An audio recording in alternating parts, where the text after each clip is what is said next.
les Chinois ont commencé à construire des avions de combat, en copiant des appareils soviétiques des années 60-70. Au cours des 2 dernières décennies, la Chine a comblé le fossé technologique qui la séparait presque totalement de l'Occident, pour devenir l'un des constructeurs d'avions militaires reconnus. L'avion chinois JD-8 possède un radar AESA, similaire au F-35, et un revêtement fait de matériaux absorbants radar permettant de réduire la surface réfléchissante qui le met à égalité avec le F-16 et le Mitsubishi F-2 des aviations américaines, japonaises et sud-coréennes.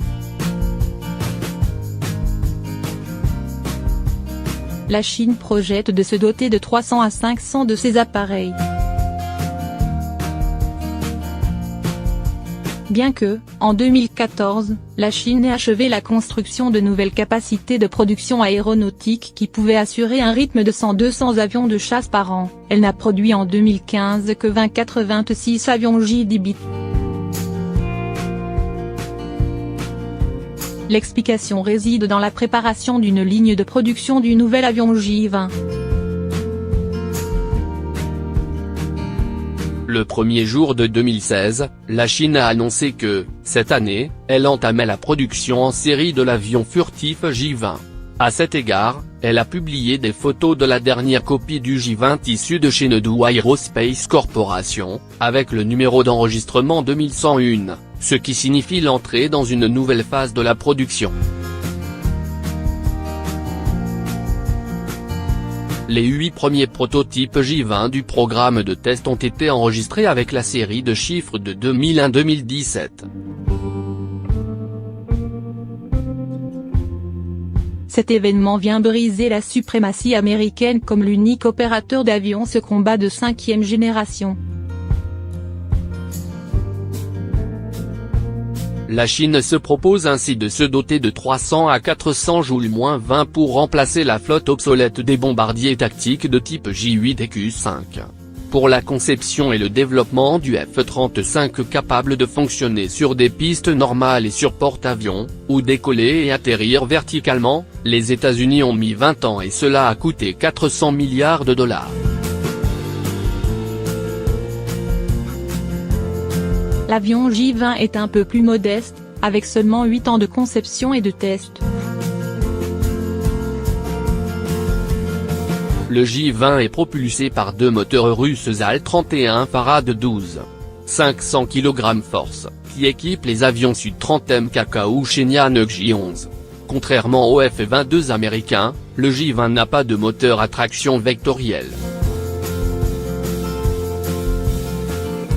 Il est inférieur au F-22 et F-35 dans les manœuvres serrées à cause du rapport poussée/masse des sous-unités, et a également une avionique inférieure.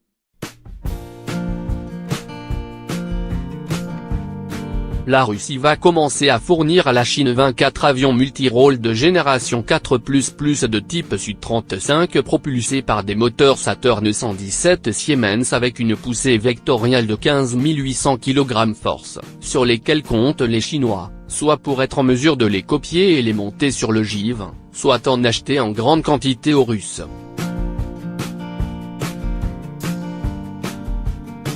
Même si l'avion J-20 n'a pas été conçu comme un avion multirôle, capable de combattre les avions américains, japonais et coréens, mais plutôt comme un bombardier, il est le favori de la marine chinoise, puisqu'à son bord il a été installé une ligne de données via satellite pour la transmission permanente des coordonnées GPS des cibles mobiles.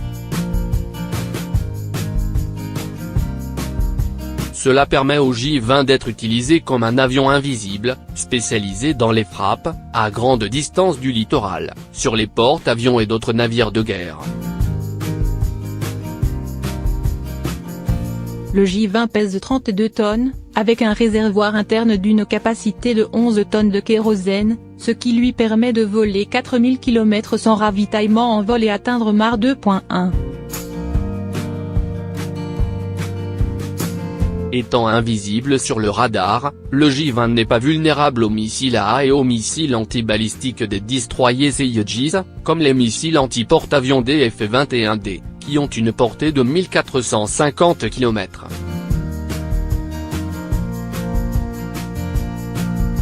Étant donné que la Corée du Sud et le Japon ont commandé 40-50 avions furtifs américains F-35, la Chine a, encore en phase de test, un avion de chasse de 5e génération, le J-31, qui est une alternative au F-35 américain.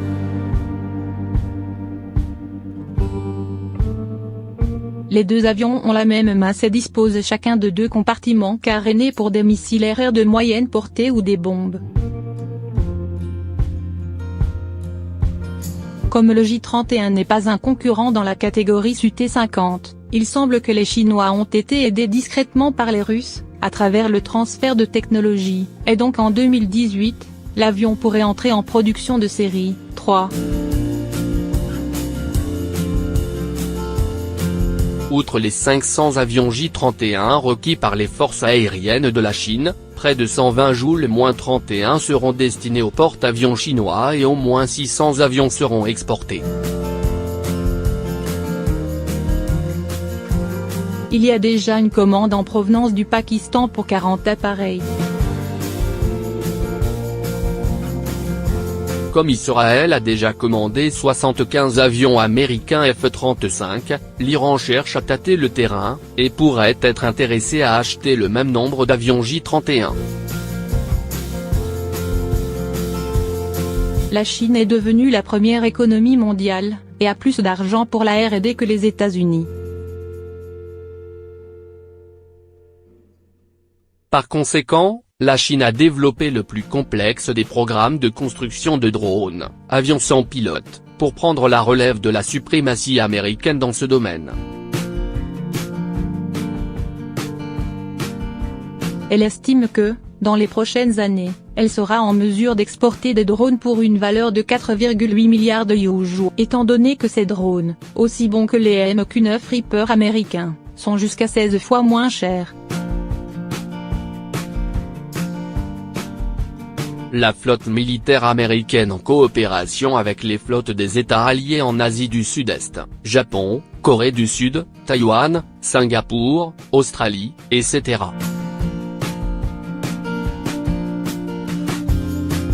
constitue une force de qualité supérieure à celle de la marine chinoise et est capable de bloquer les routes commerciales maritimes d'approvisionnement en matières premières de la Chine. De son côté, la Chine construit des navires de guerre toujours plus performants, mais il faudra 10 ans pour atteindre le niveau technologique de l'Occident, en termes de marine militaire. 5. La Maison-Blanche sait que le maintien de la situation actuelle, favorable aux États-Unis dans le Pacifique occidental, ne peut se faire qu'en empêchant la Chine de mettre à profit son pouvoir économique en utilisant sa force navale. Par conséquent, la nouvelle doctrine militaire de la Chine met l'accent sur la composante aérienne de la marine avec la projection rapide de sa force militaire à grande distance par des opérations d'insertion avec des troupes aéroportées. Depuis 2013, la Chine a fait des tests avec le prototype de l'avion militaire de transport lourd Xian-Yivan qui a une charge utile maximale de 66 tonnes.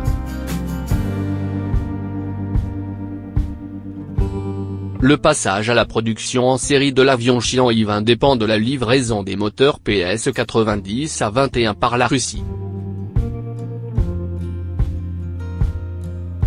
Pour contrer les États-Unis, les militaires chinois ont défini 4 secteurs maritimes vitaux pour la Chine, et ont construit dans chaque secteur, de nouveaux avant-postes et des bases opérationnelles, appelées perles.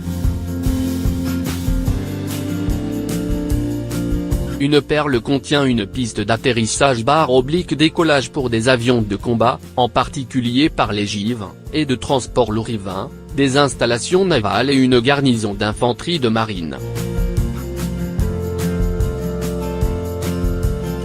Les perles assurent l'infrastructure nécessaire pour les frappes de l'aviation et pour les forces aéroportées et expéditionnaires, et d'invasion de l'armée chinoise. Le secteur 1 représente l'accès à la mer de Chine du Sud sur l'océan Indien par les détroits de Malacca et de la Sonde.